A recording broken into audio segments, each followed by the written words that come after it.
I just moved to the area when they were calling and said, who is this their first time here? I raised my hand, but like I had a piece of pizza in my hand, so it probably just looked like I was taking a bite. But I've lived in a couple of different places, and I went to undergrad in East Tennessee. And I was a poor college student. I was working part-time, about 20 hours a week, doing multiple different jobs, and one of them was a catering associate. And for those that don't know, at a hospital, for the patients that are staying overnight, they will usually be provided dinner and maybe breakfast. And so the catering associate's job is to go to each room and just write down what they would like for the next meal. And this isn't exactly a hard job. I mean, obviously you have to have some people skills and you have to have a knowledge of what diet they have. So if they're on a regular diet, they can have almost anything they want, but if they're on like a heart-healthy diet, then you have to stay away from the salts. This was very challenging in East Tennessee because they loved their biscuits and gravy. And almost every single time you would have this weird back and forth. Every single patient, heart healthy. What would you like to have? Biscuits and gravy? Can't do that. Well, why not? And you would have to do this almost every single night. But eventually you grew accustomed to it.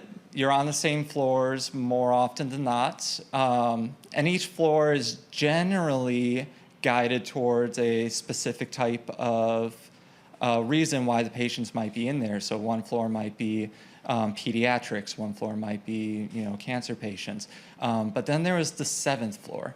And the 7th floor was just kind of a mixed bag. It served as the overflow floor for the other floors, but also just any reason that you're in there overnight, broke a leg or it needed surgery, they might just throw you up there.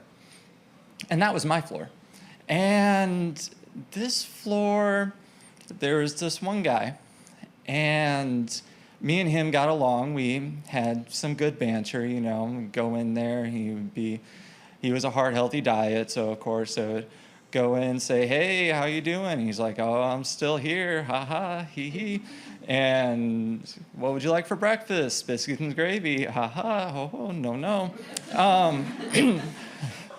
But then this one time, I walked in, we rotated floors, and this was actually going to be my last day on that floor for a little while.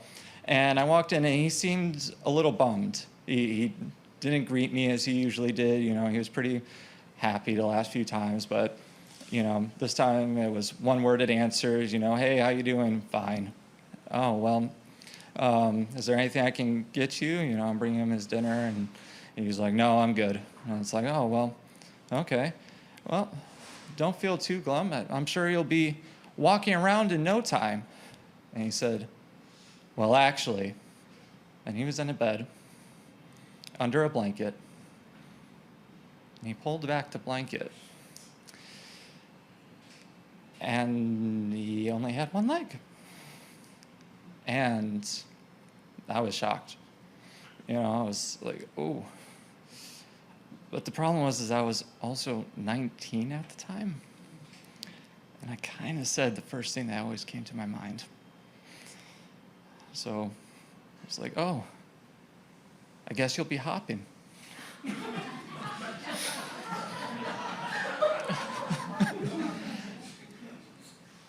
I felt super bad about it. My eyes got wide, lips. And to his benefit, he chuckled. But I got out of there as quick as I could. And I thought for the next week that I was going to get fired. I was going to get a stern talking to. But it was also the last day on that floor, and so I never saw him again.